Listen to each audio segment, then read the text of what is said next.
Нашиот политички систем е структуриран на таков начин што успешно ги акомодира, односно успешно ги прилагодува културно-идентитетските разлики низ многу конкретен нормативен, нагласувам, значи нормативен и символички поредок, а особено преку Охридскиот рамковен договор, со кој се пропишуваат гаранциите за културната автономија на групите што живеат тука. И тоа се одвива низ неколку столбови на таа нормативна акомодативна приказна. Прво преку групно специфични права, второ преку елементите на power sharingот или споделувањето на моќта во сите три нивоа на власта, значи легислатива, екзекутива и судство, како и вертикално, односно национално и на локално ниво, значи ги имаме како нормативни механизми гарантирани со ОРД и тоа е за секоја пофалба.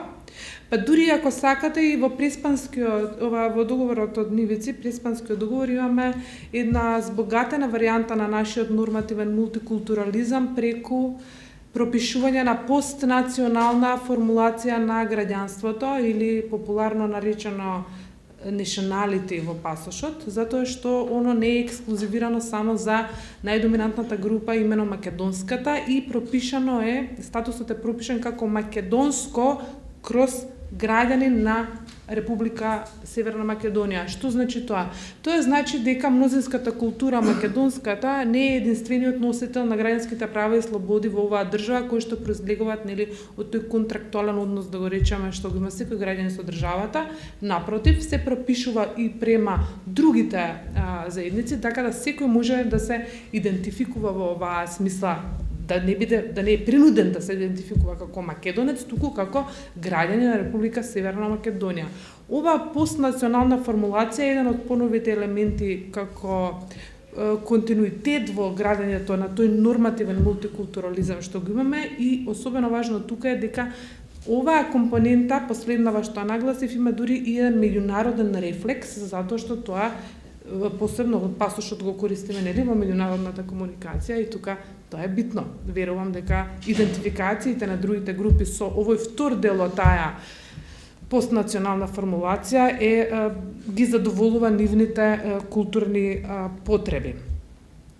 Значи, ова се што наведов до сега како аспект на политичкиот систем, значи нормативните гаранции, ги сметам за голема предност на нашата земја.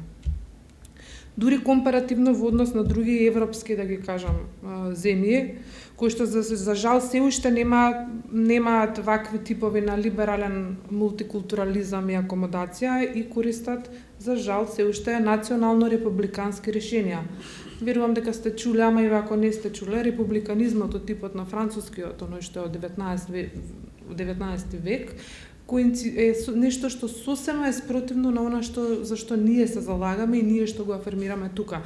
Значи би рекла со прости зборови, нашиот модел е авангарден, нивниот е застарен, анахрон, затоа што касни 2 века. Такви примери има, сега не би сакала, мислам дека не е тактички сега да ги именувам државите, ги знаете, во непосредното соседство имаме такви држави, кои што на тој начин се справуваат со диверзитет, фактички не се справуваат, бидејќи таков им е поредокот. Не акомодираат и ја застапуваат таа етнонационална републиканска доктрина, со што ги ексклузивираат и ги привилегираат мнозинските култури. Значи, нашиот поредок не е таков поредок, во смисла на норма.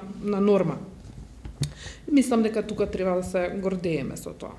Втора, друга важна атрибуција на нашиот систем е тоа што нашиот модел на културно-идентитетското прилагодување е тоа што се одвива исклучиво, неколку пати сум го нагласила тоа, значи исклучиво на нетериторијален начин.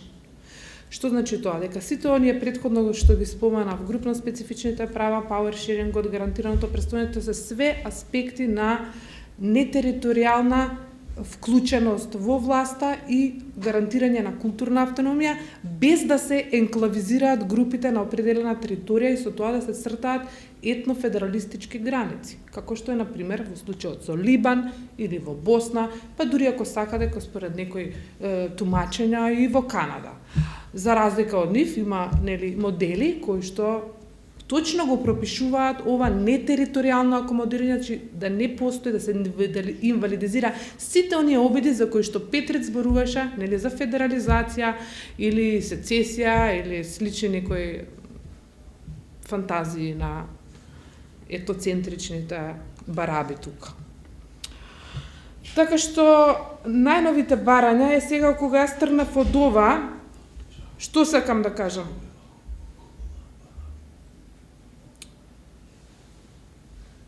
Да, таков ми е вокабуларот, ви пречи? Мене вашиот национализам ми пречи. Дозволете ми да продолжам.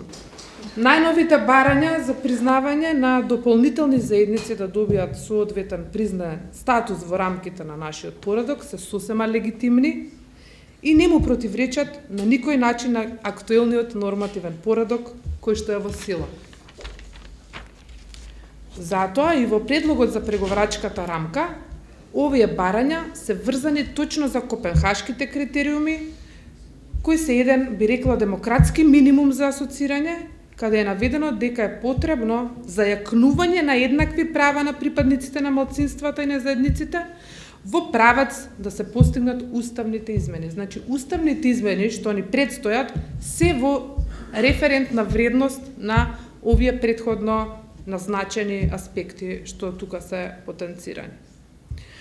Така што граѓаните, националните малцинства, народите или заедниците, како бугарите, како што е наведено во преговарачката рамка, тие барања трпат изворна легитимност и, би рекла, дури и легален основ, како од домашниот поредок за кој што веќе зборував, така и од меѓународните стандарди и регулатива. И тука ништо нема опасно во еден таков следен перформанс кој што се очекува да се случи, иако блокадите се очигледни. Но што е опасното во уставните измени? Опасното е прво да се изгуби моментот и второ да се компрометира овој процес од тесно партиски и од етнокорпоративистичките апетити кои што видовме, Петрет ги нагласи, придонесуваат кон таа константна поларизација. Значи, ништо страшно нема да се случи ако ги извршиме тие, односно таквите промени на уставот, и ако, например, според тоа во парламентарниот комитет тој се збогати со повеќе членови од други културно-идентитетски перспективи, затоа што тоа веќе е дел од нашиот системски хабитус и карактер.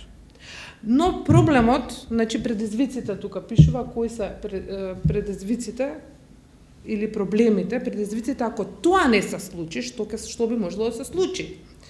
Прво, знаеме сите дека де факто ќе си ја запечатиме европерспективата самите преку автоветирање и во такви услови следниот чекор е соседна Албанија веројатно ќе сака да не откачи и да продолжи сама напред да оди. Со такви отпочнати преговори на Албанија со Унијата, фрустрациите тука би растеле, и не би требало после да бидеме изненадени од начинот на кој што луѓето тука ќе се дефрустрираат од тие такви, нели, фрустрации, така што не се исклучени и меѓуетничките тензии. Ова особено ако се случи имплозија и можност за дестабилизација која би се одвивала низ две круцијални линии. Зборувајќи за меѓуетничките тензии, имајќи ги во предвид податоците за разликите во врска со евроскептицизмот, посебно кај албанците, посебно кај македонците и поларизацијата повторно на таа линија, односно дека е зголемен кај македонците, мене не би ме изненадила и една таква екскурзија.